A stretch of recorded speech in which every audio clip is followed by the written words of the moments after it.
po natin, kunin ko lang ng konti ha. Istorbo lang tayo ng konti. Kasi so tayo muna yung manalangin lahat. Manalangin po tayo.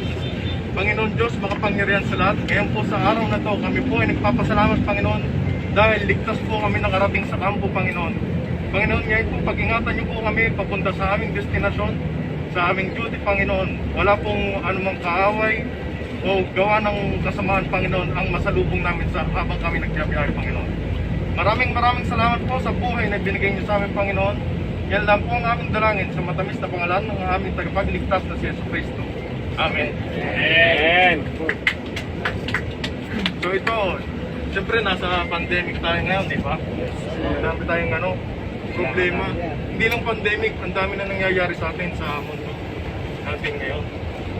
So hindi natin alam kung hanggang kailan tayo tatagal. Hindi natin alam bukas, makalawa, sa daan ng mga araw, kung tayo ay may buhay pa.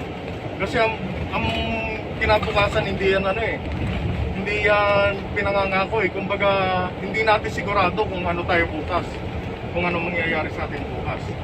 So lahat naman tayo dito, mga kapatid, lahat po tayo nagkakasala. Wala naman po siguro dito ang perfectong tao. Lahat po tayo nagkakasala. Sa mata ng tao, sa mata ng Panginoon, nagkakasala po tayo.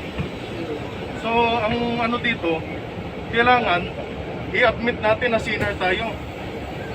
Hihingi natin yan ng tawad sa Panginoon.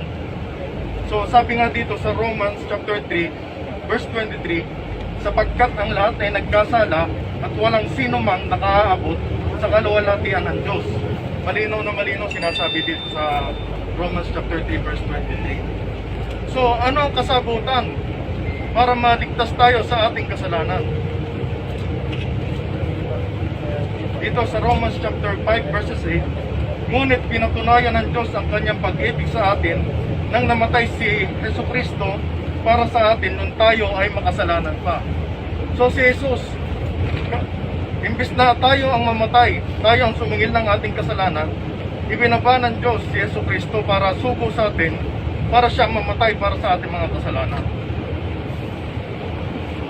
So paano natin mapapagtagumpayan yon? Paano natin maiwawaksi yung ating kasalanan?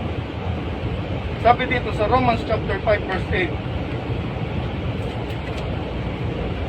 Hindi, dito tayo sa Romans chapter 4 verse 23. Sapagkat kamatayan ang kabayaran ng kasalanan, ngunit walang bayad na kaloob ng Diyos ay buhay na walang hanggan sa pamamagitan ni Kristo Jesus na ating Panginoon. So ito, kailangan natin i-confess siya bilang magbabayad sa ating kasalanan. Yun na lang, confession na lang. Sabi nga dito sa Romans chapter 10 verse 9, kung ipahayag ng iyong bibig na si Jesus ay Panginoon at buong puso kang sasampalataya na siya'y muling binuhay ng Diyos, maliligtas ka.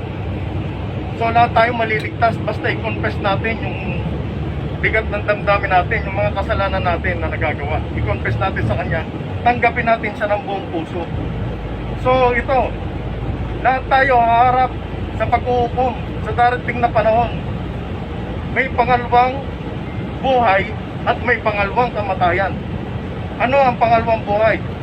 Yun yung kaharian ng Diyos. Yun ang pangalawang buhay. Pero ang pangalawang kamatayan, yun yung itatapon sa dagat-dagatang apoy.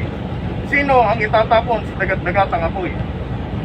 Subalit para naman sa mga duwag, mga taksil, mga gumagawa ng mga kasuklam-suklam na bagay, mga mamamatay tao, mga nakikiapid, mga magkukulam, mga sumasamba sa Diyos-Diyosan, at sa lahat ng mga sinungaling. Ang magiging bahagi nila ay sa lawa ng nagliliyab na apoy at asupre. Ito ang pangalawang kamatayan. So, dapat mag-confess tayo. Hindi pa ulian lahat. Ngayon, habang ito, buhay tayo, hindi natin alam kung bukas, buhay pa tayo. Na-miss natin yung kaligtasan na ipinangako sa atin ni Jesucristo. So, lahat po tayo, hinihiling ko sa inyo, manalangin po tayo, one-on-one conversation with Christ. Huwag natin isipin yung mga kasama natin, yung mga katabi natin dito. Huwag kayong mahihiya sa kanila. one-on-one conversation with Christ ang tanging daan.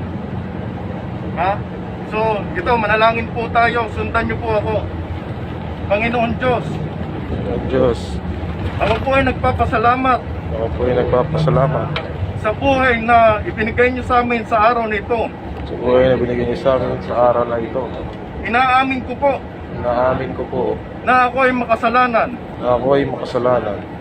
Pumasok ka po Pumasok ka po sa aking puso. sa aking puso. Hinihingi ko po ng kapatawaran Hihingi ko po ng kapatawaran ang aking pagkakasala. ang aking pagkasala.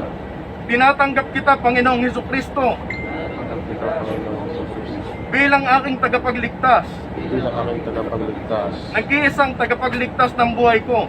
nag-iisang tagapagligtas ng buhay ko.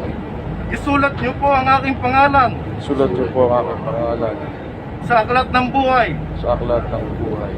Maraming salamat po Maraming salamat at diningkin niyo ang aking panalangin. at dinigin niyo ang aking pangalan.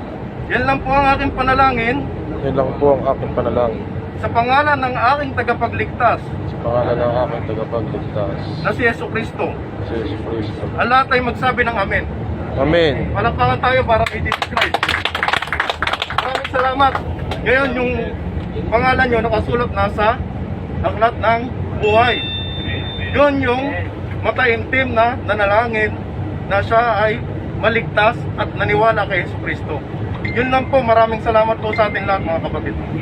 Thank you.